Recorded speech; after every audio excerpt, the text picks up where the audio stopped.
What's going on, y'all? I'm Zach. I'm Jacob. And this is the Music Garage podcast. Welcome. If you've not heard of us before, we teach music lessons up in Indiana. Open old Indianers. Wow. Cool.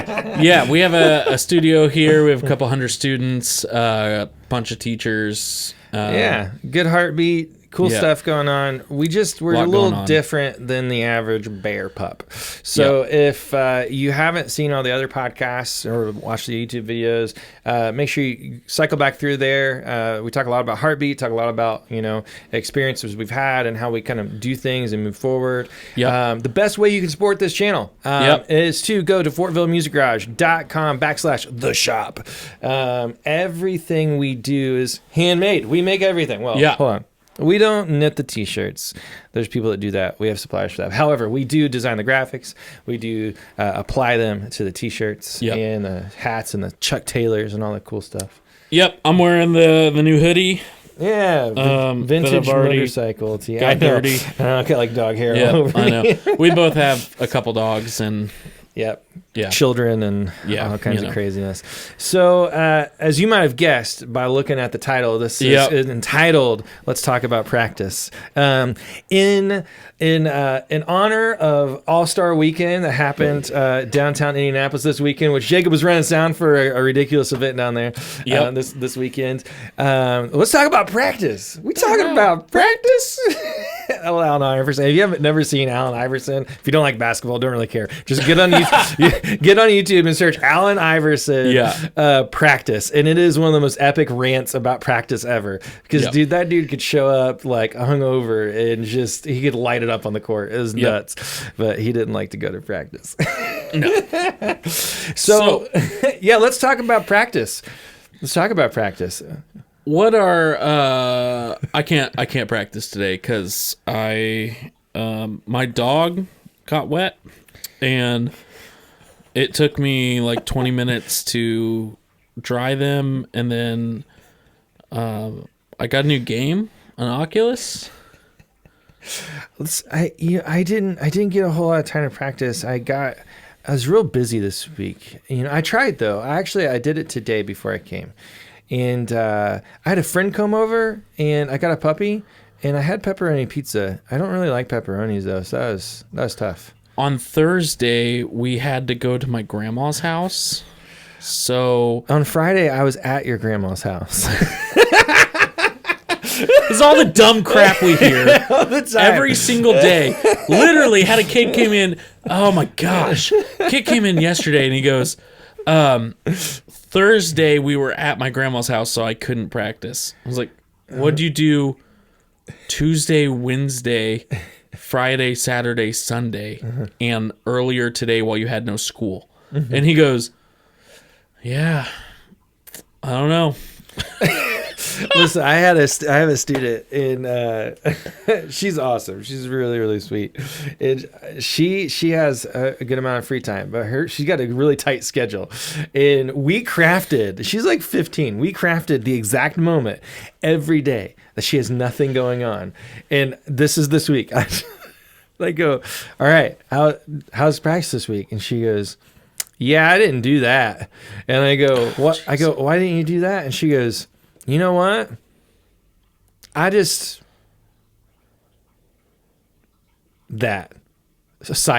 And then we just moved on. She just like broke. I'm telling you. It's so funny. One kid said, I got a new puppy this week. And I said, oh, cool. And he's like 11 or 12. And I was like, so is it like it's your puppy? Like you're in charge of it? And he goes, oh, no, I don't touch that thing. And I was like... So it stopped you from practicing? He goes, I was staring at it a lot. My favorite is, I didn't practice, so I didn't know what to do. Oh my gosh. To which I'd say, we have an online portal. You have materials that are in there. You have a folder. You have materials that are in there. And you also have the ability to text the portal. And you also can text Krista, who does all the communication around here. And then you can this particular student has my number, which I don't do tons, but it's like, and you also talked to me this week about a video game you got. So where in the midst of all those things did you not know what to do? Right. Right. Listen, right. It's a touchy subject. It's a touchy subject, and we have a specific thing that we do here that I think is different than a lot of places. I'm not going to go on the record and say that this is not abnormal for other places. I would go on the record and say that what I'm about to say probably has never been said a whole lot to a lot of people. In terms of practice. And so from an instructor standpoint, we talk about practice a lot being an issue. And when I say we, I'm not talking about our staff. I'm talking about what I see online and in forums. I can't get my student to practice. My numbers are dropping, and I've got, I'm losing this student, I'm losing that student, and I can't get the parent to do what I want the parent to do, to help the student. And I can't get them to want to care about it. I can't make you want to play the instrument. And I hear all those things. And I also say that all those things are cop-outs, because if you did a better job in your lesson booth, you wouldn't be having these conversations, because it does not matter if your student practices or not. Like, straight up, it doesn't matter if your student doesn't practice at all, to be honest with you. Would they get better quicker? Yeah, they would. That's non-negotiable, because the more time you spend with something, the better you're going to get. However, it's your job to help inspire them to practice. And if they don't actually have the time to practice, even if it was for something stupid because of a puppy, or they just broke in the hit side of the question, that really doesn't matter. That doesn't negate their ability to get better, because they're spending 2 hours a month with you in the lesson booth. Sure. What the heck are you doing as an instructor that would keep them from actually moving forward? Yep. Most of the time, practice that they do is just noodling and jacking around. Right. And to that point, then we get on the issue of the parent that forces their kid to do the practice. Okay, we need to talk about this. I'm over this conversation. Aye, Captain. I think I have this conversation three or four times a day. Multiple times. Here's the issue. Stop making your kid practice for an hour when you know their attention span cannot last more than 5 minutes. Mm-hmm. I had a student come up to me and goes, I was like, okay, I want you to practice. I gave him a specific time. Mm-hmm. And he goes, oh, well, yeah, my mom makes me practice an hour and a half a day. And I was like, why? Doing what? What are you doing? What are you doing for an hour and a half a day? Because it's obviously not helping, whatever it is. And he was like, well, I'll play these songs and I'll do whatever. I was like, no, stop. You know those songs. You don't. Yeah. I need you to take the material that we worked on this week, and I need you to dedicate 2.5 to 5 minutes every single day of just doing that. Just that. Yep. Nothing else. Yep. Don't set a timer on your phone. Don't do anything. Don't play any other notes outside of these notes. This right here. For 2.5 minutes. Yep. On repeat. Go. And I actually made him do it while we were sitting there in the lesson. And he was like, as soon as he got done, he goes, well, that was short. And I was like, yep. And then I flipped the paper over to a blank paper and I said, now play it again. He played it perfectly. I was like, that's what I'm talking about. Yeah. That's what we need to be doing. Yep. Stop noodling for an hour and a half a day, or keep doing that. I'm okay with that. Yeah, don't call it practice. I'm okay with you playing as much as you want. Guitar, drums, bass, whatever it is fun. Do it whenever you want, but practice 2.5 to 5 minutes a day. Dedicated. And that obviously can increase variables. Sure. Per age range, per attention span, per skill level. Because I was talking to an ADHD 10-year-old. So yeah. Here's the trouble: is that there's this sickness that happens, and it's psychological, right? Like, we as humans, whoever we're raised by, we typically repeat similar cycles. Sure. And unless you do something that's called break the cycle, right? And these things are studied a lot. And if you're of any type of faith, there's obviously ways that you utilize principles in your faith to overcome some of those things. Or if you're just more in the self-help realm, whatever, it doesn't really matter. But any case in point, we have all grown up with things that we either adapted to and then we took on with us, and we tend to pass on to our children in some way, shape, or form until we make a decision to stop. And how many, I teach almost nearly half my schedule as adults filled with previous students, filled with adults that were filled with anger and hurt and frustration that they had never taken lessons beyond what they did because their instructor and their parent would just berate them or force them to do things. And it scarred them. And then as much as they say they don't want to do that to their children, they pass it on. And I love that most parents, 99% of parents, just want to help. They're doing it because they think it's right. They do. And I love that. Mm-hmm. But especially when the teacher has already had the conversation with the student. Yeah. And sees them 30 minutes at a time and knows, like, okay, if you can't focus for these 30 minutes, there's no way you're focusing an hour and a half at home. Mm-hmm. When we recognize that and we change our curriculum to be student-based and to help the student every way we can, and we do everything in our power to make sure that the student not only is learning, but is learning while they're feeling loved, valued, and cared for, and then you, the parent, force them to hate their lives in a way that makes them actually worse at their instrument because now they don't have enough material to practice for an hour and a half a day, let alone an hour and a half a week. So, I know we're going to get rebuttals on that of like, well, you need to give my student more material. They're not ready. No. They're not ready for that. It's frustrating, and here's the bigger problem, and this is for all the instructors in the back here, or for the parents that are listening. That want to refute this. Your conversation about taking an instructor's direction and tossing it out the window, it kills trust.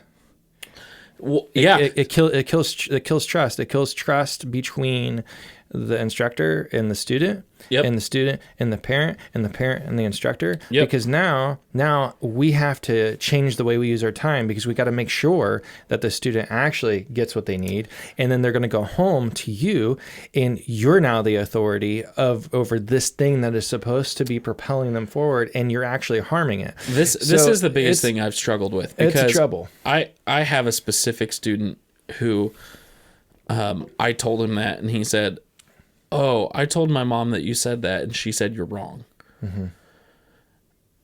And I honestly was taken back a bit. I was like, okay, wow. Well, I sit with you and teach you all of this. I know that if you tried to practice, I can't remember what the time limit was, 45 minutes or whatever. Well, if you sit down and do this, you're going to spend the first minute, 30 seconds to a minute going over the stuff. And then it's going to progress into you just playing whatever song comes to your mind. And then you're going to shut your mind off and you're going to play while you're thinking about other things. All of which I'm cool with, but don't call it practice. And so if your mom says you need to play this many minutes a day, sure, whatever, that's cool. But I need you to shift your mind, shift your thoughts to, I'm gonna do this lesson that we learned, just those notes or those phrases or whatever, that beat, that notation, I'm going to do that for a dedicated minute, a dedicated 2 minutes, 3 minutes, whatever it is. But when we force somebody to do 30 minutes, 45 minutes, an hour, hour and a half, whatever it is absolutely going to kill their morale, because at some point they're going to pick up a bad habit while they're doing it, and then that bad habit's gonna stick because then they repeat that habit, and then and for this kid's this particular person's bad habit was they were using the wrong fingers to play the scales, so then when they jumped to the next scale, their finger placement wasn't lined up and it was super clunky and weird. And he was like, well, I did it for like an hour, and I was like, well, you did it wrong for an hour, and now I have to unteach, like we have to unlearn that. Yeah, and then you're stealing again. You're stealing time from the student. Yep. So there's a difference between like practice and being around your instrument, and I think that's kind of where you're hedging around, which is great. Like practice to me is three things. It is the new thing I learned, right, or the old thing I learned, whatever that is. It's the review of that thing, and then it's the repetition of that thing, and that thing alone, right? And the repetition of that thing alone could include some different like tear-offs. It could include dynamics. It could include tempo change. It could include different positioning, right? Those are kind of so think of positioning, like go from a hi-hat to a ride. If I'm going from, key of G to key of C, or from E string root to A string root, whatever it is, right? So, or for like cello or violin, from a pluck to a bow, or from a short bow to a long bow, whatever. But like those are the three things. And then there's being around your instrument, and that's like Netflix and chill, but your guitar's there, your banjo's there, your ukulele's there. Like that's just being around your instrument is a really good thing. However, you can't call that practice. Right. Like, and I think that's the misconception. Like, we have to define what that actually looks like and what the goal is. And you said morale. I would say that it's going to kill for a lesson studio. You guys are instructors that are listening to this, and you want to have a long career. This actually kills the lifetime value of the student. 100%. As far as like from a business standpoint, but also it is going to kill the student's ability to show up on purpose with as much care and concern as they need, because distrust is forming. And as soon as distrust forms, it's over. And it's not just with the student. It's then the parent and the instructor are now at odds. And regardless of what you do beyond this point, there is a divide that has happened. And there's nothing you can do about that until it gets resolved. Right. Okay, so I'm the instructor. I've said one thing. The student tells me, my mom says you're wrong. What do I do? Where do I go? Where do we go from here? That's a great question.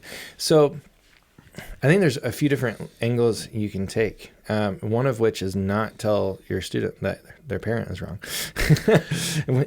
which is really hard to do. It's really hard to do. My immediate off the cuff thing was, I was like, well, your mom's wrong.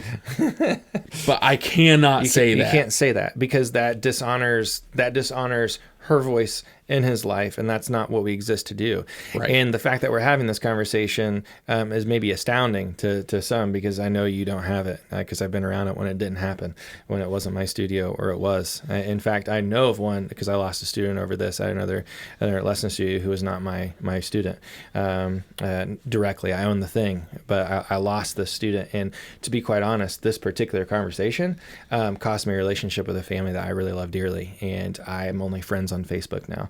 And it really sucks. It sucks because I wasn't in the mix and I didn't handle it properly. And it was just it's a values difference, right?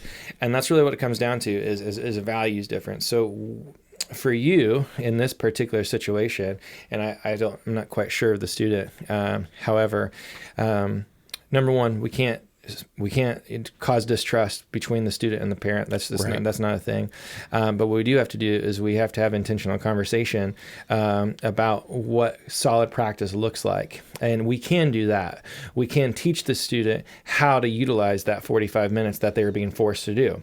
So what you can do is you can structure. So that's what I would do. So this is exactly what I did. So we went into a routine. I said, okay, so you have 45 minutes to work with. Here's what I want you to do.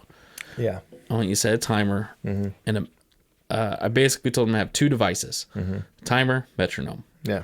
And I said, set a timer for a minute. I want you to do this. Then I want you to take 5 minutes and do whatever you want. Then it was like 2 minutes of dedicated practice. Then it was 10 minutes of whatever you want. And I broke it up like that to where the the practice time got longer, but the breaks got longer. Yeah. And that's a good way to do it. And then you can tweak that, and it honors the parent, it honors the student, and it honors your time because like he's directed now. Sometimes you do get force-fed situations that you can't deal with. Yep. Now, then on the back end, so that's one way to handle it. So I also did go and talk to the parent after that. And there it is. And I think that was the important follow-up is, and I did it in a way that the student wasn't listening. Because that's important too. I said, hey, your student has said, that they're forced to practice this many minutes a day or whatever. And truthfully, they can't really handle that. And they don't have the material to support that. What they really need is 2 to 5 minutes of like hard, dedicated practice. And maybe over time, we add a minute. Or like every month we add a minute or whatever. But at the end of the day, like they need to know that like, the parent needs to know that when they do practice like that, it's really discouraging for them to super discouraging to continue.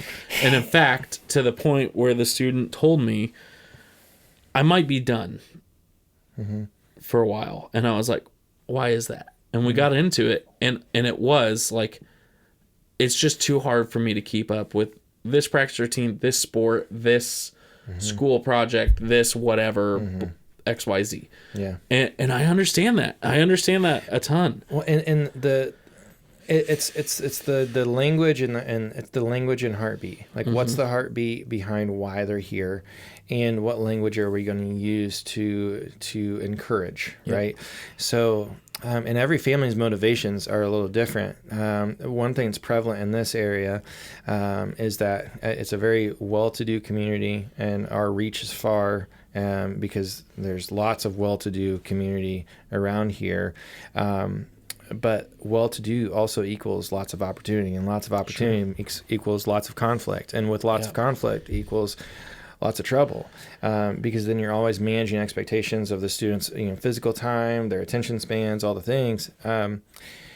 But this is a get to. And the student needs to feel that it's a get to. And the reason why it's a get to is because their legs will give out one day. Like, your hands might give out one day. You're going to need a knee replacement. You're going to need a knee replacement. You're not going to be able to move as fast. You're not going to be able to jump as high. And music is still going to be here. The arts are still going to be here. Creativity is still going to be here. And it's something that they can go through their entire life with. And, for, horrible circumstances, a friend of mine, he lost both of his arms, and he was a guitar player. But he was like, you know what? I can't play guitar anymore, but I saw this thing where I could play keyboard, and I can play it with my feet. And I was like, yeah, you can. Like, that's kind of cool. And he's like, and I saw some modifications for like a drum set. Like, I can do hi-hat and a kick, and I can do the snare. And I was like, yeah, you can do that. And I was like, dude, the drummer from Def Leppard, he had one arm. Right. Like, you know what I mean? Like, it's a whole thing, but you can take it with you despite massive obstacles. Yeah. And we forget that. And what we also forget as one-to-one teachers is that we have the ability to invest in our students in a much different way. And the value of them sitting here with us, with another human that is on purpose across from them, wanting the best for them, with no preconceived notions, right? Like, that's the thing, is like, we don't have like our own like things that we want from them. Like, we want to help them just be who they want to be, and give them tools to do that in the most healthy way possible. So like, we get to be their friend, we get to be their mentor, we get to hear about their bad day, we get to do all these things with them. And negative practice time at home takes away our ability to actually do that. Because you make it about the instrument. And for us, it's never about the instrument. It is, because that's why they're here. There has to be an end goal. But it's not, because they're learning how to be confident. And they're learning how to be a human. It goes back to the 3 pillars that we've talked about last week of relationship, rhythm, and repetition. Right. loved, valued, and cared for. But it starts with relationship. And granted, that relationship, there's 3 versions of it. Obviously, it's, the teacher to the student to the instrument, and the teacher to the parent.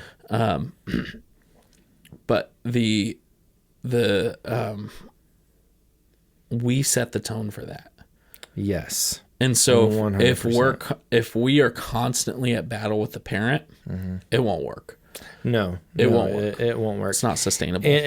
And the question is for you, Mr. and Mrs. and instructors out there, or lesson studio owners, or is are you being intentional about how you approach that in general? Right. Are you being realistic about what that looks like? Are we willing to rewrite a generation of wrongs, and how we approach practice, and how we were taught, and how we were handled as children? It is not the easy path forward, no, but it's definitely worthwhile, because then you're not just teaching a piano lesson. You're not just teaching to have your hands so. Like, you're getting to be, somebody that matters to another human, and that's far more important. It's far more important because the goal is going to happen anyways. Like, if you stick around and play piano long enough, you're going to get good. If you stick around and play guitar long enough, you're going to get good. But when you're with somebody that cares about you and everybody's on the same page, and you don't have this negative thing hanging over your head, because here's what happens. And here, yours is an interesting case. On the flip side of that, we have the students that never practice, right? And whose parents are upset with them for never practicing. My answer is, it's great. I'm glad they're here. Let's go. Oh, what's your win? What'd you do this week? What was great? What'd you do for fun? Right. What'd you do that was hard? Did you have anything that was hard this week? Not bad, hard. And they'll think about it and be like, well, I did this. That's awesome. That's cool. What kept you from guitar this week? I got a new puppy. Oh, wow. That's kind of cool. All right. Does the puppy play guitar? Have you tried? And you flip it and you're like, oh, that's pretty cool. Awesome. You know what? I bet the puppy would really like to hear you play guitar. Really? Yeah. Animals love music. Did you not know that? And all of a sudden, that's a win. All of a sudden, the new puppy that was in your way and the parent was upset about is now the win, because now they might take the puppy's tail and strum the guitar strings and see what that's like, because it won't make much noise, but it'd be kind of fun. Right? You have to give the opportunity for the win. And then the parent that was angry can now be good, because my attitude about it was great. Yeah. It's okay, because they're best practice times with us, because it's managed. 100%. That's managed. So practice doesn't have to be something that's hard. It doesn't have to be something that's painful. It can be something that's very useful and super fun. But at the end of the day, if the student practicing makes you a good instructor or a bad instructor, you're not a good teacher. I can already tell you that. Yep. And as a teacher, just do your best. Tolerate everything the parent's telling you, and try to work with the parent. If you and the parent can come up with a plan that you both agree on, there's the win. That is the win. 100%. The win will always be when everything lines up to make the student feel loved, valued, and cared for, not from us, but from their parent, from the community here. That's right. From the instrument. It's the whole. That's the whole. And that's it. And that's it. And that's why as an instructor, you don't get to have an ego, and you also don't get to have an agenda. Or if you do, you're number one, you're a bad instructor. Number two, your student's not going to learn anything from you. Yeah, because you're too arrogant. Or they might, and it's going to affect them, and they're going to be the next arrogant person around that. That's true. And listen, there's plenty of those people and plenty of those instructors out there. Yep. And you might be listening to this going like, you guys suck. And you sure this? We probably do. Yep. But probably. That's all right. We have a lot of value and love in our life. So we're cool. Have fun. Yep. No, listen, if you engage with this, if you like this, comment, share, leave a review. Yep. Yeah. Tell us what you think of this podcast. Do you like it? I'm really Do you curious. love it? Do you hate it? Yeah, what's your practice trouble? What's going on in your studios? Yeah, what are some things? Send us an email, send us a message. Go to fortvillemusicgarage.com, fill out our contact form. Yeah. Talk to us. What can we address that's happening in our studio, because I guarantee if it's something that's happening in your studio you need help with, that it's happened here. It's either happened here or it's happening here currently. And we are always on the hunt for something to make us better. That's right. So if you have any questions, any concerns, any comments, you hate us, you love us, send us a message, please. Yeah, send us a message. Remember, like, share, subscribe, review, and we'll catch you on the next one. Have a good one, y'all. Peace.